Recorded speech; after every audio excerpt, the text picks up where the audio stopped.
All right, shalom, shalom. Shalom. It's brothers from Great Millstone, Charlotte, coming back with another Lord willing edifying lesson to feed the elect of the nation of Israel. And before we get started with the lesson, we want to give our honor, praise, and glory to Yahweh, Ba'ashem, Yahushua, Ba'ashem, Racha HaKodash. Double honors to our apostles and elders of Great Millstone that taught us his truth and that rule well. And peace and salutation to the elect that's out here laboring in all truth and sincerity. To you, we say shalom. Shalom. All right, so pretty much we wanted to, just go in the spirit while we on our lunch break. And this lesson we wanted to go into is entitled, We Suffer Now to Win Later. All right, and that's because we understand the condition that we are in here in Babylon the Great. All right, we're POWs, prisoners of war. All right, under this Edomite hegemony, as the Lord is about to turn us loose, all right, from our captivity. Okay, we understand that there's certain things that we must endure as we fight this spiritual battle that we are in, because Esau Edom is doing heavy, enchantments, trying to pretty much keep the people's minds, all right, distracted from what he's bringing in, all right, via this new world order system, all right. Hey, brothers is catching all type of hell, mental, physical, spiritual, whatever. But we understand that this is what, we signed up for when we came into the truth, man. Mm-hmm. All right, Sirach, the 2nd chapter, tells us that to prepare thy soul for temptation when thou comest to serve the Lord. So, hey, this is nothing new for us, man. Hey, we're at the point, all right, we see the finish line, man. We expect the hell to intensify. You got anything, brother? You go ahead. I mean, like you said, the Lord set these things in order ultimately to keep us sharp, man. Facts. Right? To keep us from getting too comfortable in this current society, right? But we have to continually keep our minds, forward, man. Mm-hmm. Right? Thinking about the kingdom to come. Mm-hmm. You got it. Okay. It's 2nd Ezra chapter 7 and verse 56. For while we lived and committed iniquity, we considered not that we should begin to suffer for it after death. Right, because when you go back to the garden, all right, when Adam, had hearkened to that wicked philosophy that Eve inherited from the serpent, all right, he didn't think about the long-term effects that was going to, have on, our lineage, later on down the line, all right? So that one simple mistake cost us, years and generations of, harm, as via, just us, downgrading from the, us being in that godlike state to being in these chains of darkness, to where we're being afflicted by the smallest of things, man. Yep. Go ahead. Verse 57. Oh, you gonna say something? Go ahead too. Oh, no, you got it. 2nd Ezra 7, 57.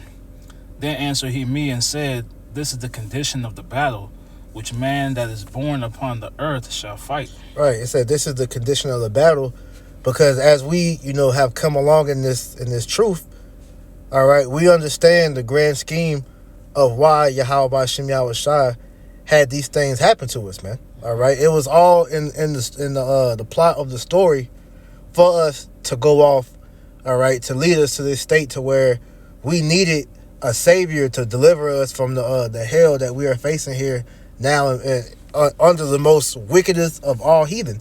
All right, the scriptures describe this devil as the most hateful forsakers of the Most High, the most evilest of men on the planet. So knowing where we come from as a nation and seeing how low we are today, all right, this is I say the condition of the battle, because us knowing who we are and what we're capable of, we have to suffer, the bullshit of not being able to truly live in our truth, like how we want, all right? Because if we had it our way, all right, the kingdom would have been here eons ago, man. Right.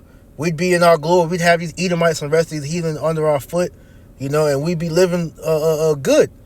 But we understand that these things had to happen because Yahweh Ba'ashem Yahushua had to have prophecy play out to ultimately make us appreciate the kingdom. Because he could have just gave it to us, all right, from the beginning, but it wouldn't have been appreciated like how we're going to appreciate it, coming into this Lord willing war of the elect, man. Right.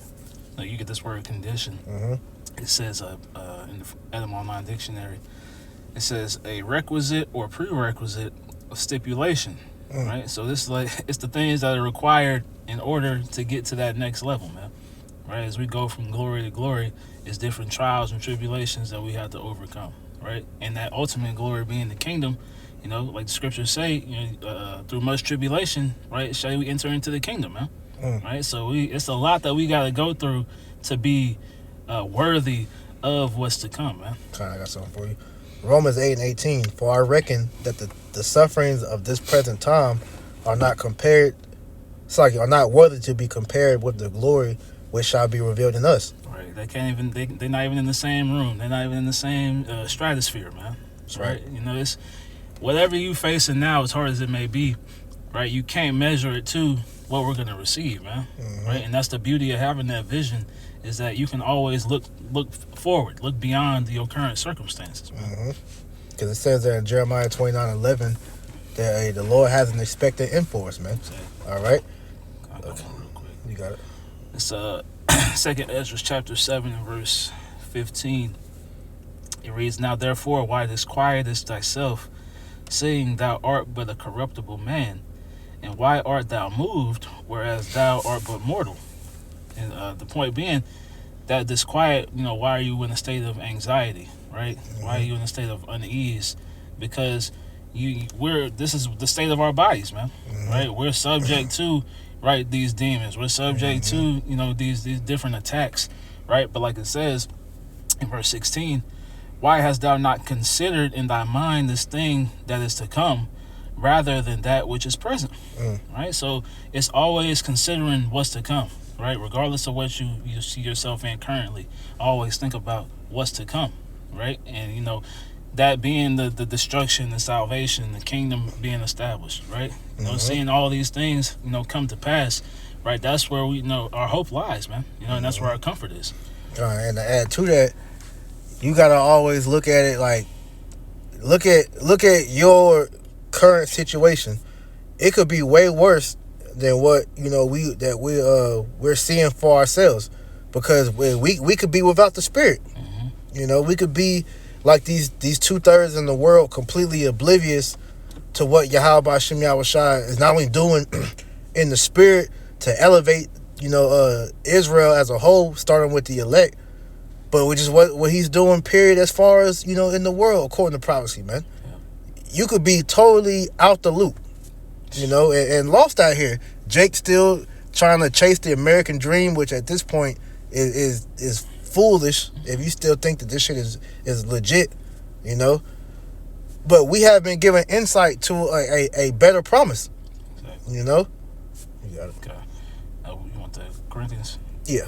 So 2 Corinthians chapter 10 and verse 2 in the NLT. It reads, Well, I am begging you now, so that when I come, I won't have to be bold with those who think we act from human motives. We are human, but we don't wage war as humans do. Right, because I was making mention, hey, we go through the same trials and tribulations that the people in the world go through. But the difference is that the Lord gave us a one-up over them because we have the Holy Spirit. We have the names. We have the ability to speak the Hebrew. All right. Number one, we have the faith and the fear of the Lord.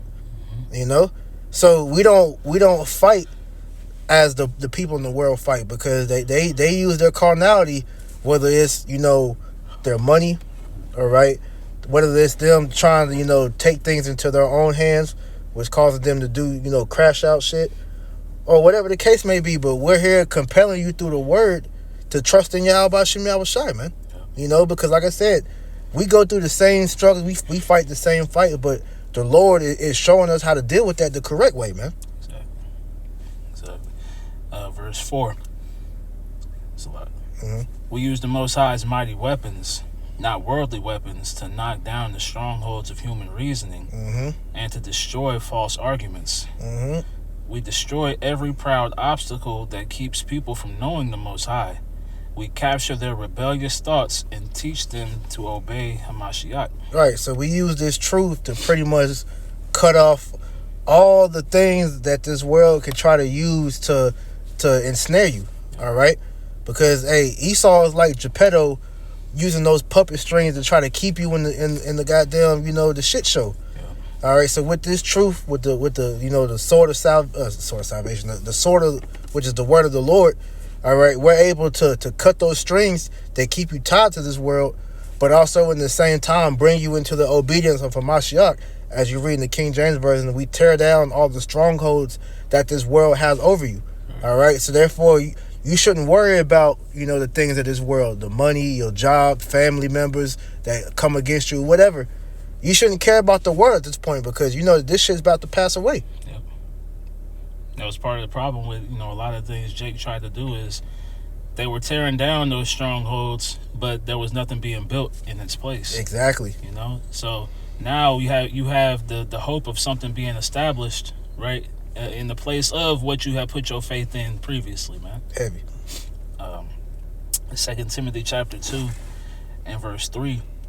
Thou therefore endure hardness as a good soldier of Yahushua Mashiach. Yeah, because now that we've been enlisted into the Lord's spiritual army, hey, these demons, they know that you're striving for the truth now, man. Like when you watch Fallen, the Denzel Washington movie, hey, when he confronted that demon Azazel, and he called him out by name, and the demon told him, it was like, okay, now that I know you know me, I'm gonna be coming for you, roughly paraphrasing. And through the rest of that movie, after he did that, that demon was on his ass, man. Well, that's the same thing that we deal with. Isaiah 59:15, man. All right, hey, truth faileth, and I'm gonna get it real quick. I don't want to butcher it. Isaiah chapter 59 and verse 15. It says, "Yea, truth faileth, and he that departed from evil maketh himself a prey, and the Lord saw it, and it displeased him that there was no judgment." So, as it says, endure hardness as a good soldier. Hey, you got to gird up your loins like a man. If you call yourself a man of the Lord, hey, you're going to have to deal with the different trials and tribulations that we're going to face in this truth. Understand, you can't live a quote-unquote righteous lifestyle in this world and expect things to be peaches and cream, man. Right. Shit going to go left. More than what you realize, more than you want. But you got to embrace that and take it on the chin, man. We're in a demonic battlefield, all right, girded up with the armor of the Lord. You don't think, hey, them demons ain't gonna come at you? You gonna get tried, man. Exactly. But the victory is already written, and that's why I said we suffer now so we can win later. The Lord already let it be known. Look, if you get over this, you got all these blessings waiting for you, man. So fight through it. Finishing it out. 2 Timothy 3 and verse 4.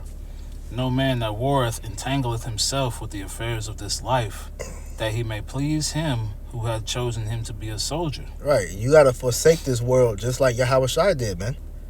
Hey, when Yahushua, came into this world through his mother and father, Mary and Joseph, all right, he was established into a well-known family. All right, because being a carpenter back then, that was a noble job, man. That was, hey, they had money. He forsook his family trade to do the work.